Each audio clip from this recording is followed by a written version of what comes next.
সুপ্রিয় দর্শক, আসসালামু আলাইকুম। কাছে এবং দূরে যে যেখান থেকে আমার ভিডিওটি দেখছেন, আশা করি সকলে ভালো আছেন। আজকে আমি আপনাদের চিকেন তেহেরি রান্না করে দেখাবো। ঘরোয়া অল্প কিছু মশলাপাতি দিয়েই আমি আজকে আপনাদের মজাদার চিকেন তেহেরিটি রান্না করে দেখাবো। চলেন সেই মজাদার চিকেন তেহেরি রেসিপিটি দেখে নেওয়া যাক। চুলায় একটি পাতিল গরম করে নিলাম। এতে 1 কাপ পরিমাণ তেল দিয়ে নিলাম। তেল গরম হয়ে আসলে 1 কাপ পরিমাণ পেঁয়াজ কুচি দিয়ে কিছুক্ষণ ভালোভাবে ভেজে নিলাম, যতক্ষণ পর্যন্ত না পেঁয়াজের কালার চেঞ্জ হয়ে যাচ্ছে, অর্থাৎ হালকা গোল্ডেন কালার ধারণ করছে। আদা বাটা 2 চামচ, রসুন বাটা 3 চামচ দিয়েই আমি আরও কিছুক্ষণ মশলাগুলো ভেজে নিলাম, যতক্ষণ পর্যন্ত না আদা রসুনের কাঁচা গন্ধ চলে যাচ্ছে। মশলা থেকে যখন তেল ছেড়ে আসবে, ঠিক এই পর্যায়ে আমি 1 প্যাকেট থেকে অর্ধেক পরিমাণ রাঁধুনি বিরিয়ানি মশলা অ্যাড করে দিলাম। কিছুক্ষণ মশলাগুলো ভালোভাবে ভেজে নেওয়ার পরে আমি 1 কাপ পরিমাণ গরম পানি মশলায় দিয়ে দিলাম, যাতে মশলাগুলো কোনোভাবেই পুড়ে না যায়।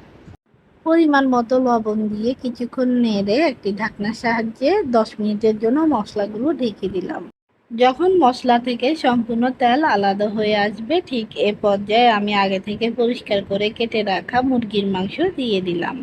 কিছুক্ষণ ভালোভাবে মুরগির মাংস কষিয়ে নিলাম। এরপর একটি ঢাকনার সাহায্যে 30 মিনিটের জন্য ঢেকে দিলাম। এ পর্যায়ে চুলার ফ্লেম মিডিয়াম টু লোতে রাখার চেষ্টা করবেন। এতে করে মাংস থেকে সম্পূর্ণ পানি বেরিয়ে আসবে এবং আপনাকে এক্সট্রা করে কোনো পানি মাংসে অ্যাড করতে হবে না।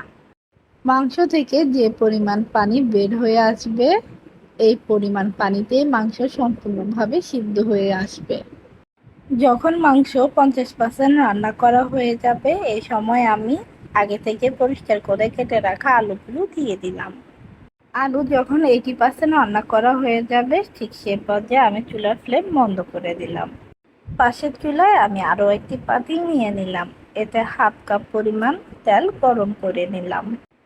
কিছু পেঁয়াজ কুচি দিয়ে ভালোভাবে ভেজে নিলাম, যতক্ষণ পর্যন্ত না পেঁয়াজ গোল্ডেন কালার হয়ে আসছে। যখন দেখবেন পেঁয়াজ গোল্ডেন কালার হয়ে এসেছে, ঠিক এই পর্যায়ে আমি আগে থেকে ধুয়ে পানি ঝরিয়ে রাখা 4 কাপ পরিমাণ পোলাও চাল দিয়ে দিলাম। 10 মিনিটের মতো আমি সম্পূর্ণ চালগুলো ভালোভাবে ভেজে নিলাম। চাল ভাজা শেষে আমি আগে থেকে রান্না করে রাখা মুরগির মাংসগুলো দিয়ে দিলাম। কিছুক্ষণ ভালোভাবে মুরগির মাংসগুলো কষিয়ে নিলাম চালের সাথে।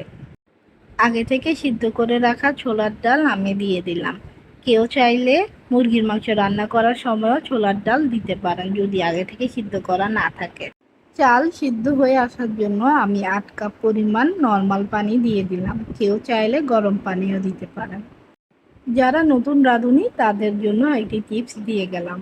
যে পরিমাণ চাল আপনারা রান্না করবেন, ঠিক দ্বিগুণ পরিমাণ পানি দিয়ে দিবেন। এতে করে চাল নরম হওয়ার কোনো সম্ভাবনা থাকে না এবং পোলাও ভাতও বেশ ঝরঝরে হয়। যখন চাল আর পানি সমান সমান হয়ে আসবে, ঠিক এ পর্যায়ে আমি 5-6টা কাঁচামরিচ দিয়ে দিলাম। কিছুক্ষণ ভালোভাবে নেড়ে আমি 15 মিনিটের জন্য দমে দিয়ে দিলাম তেহরিগুলো ঢাকনা দিয়ে ঢেকে। এখন আমি আপনাদের একটি প্লেটে গরম গরম পরিবেশন করে দেখাচ্ছি।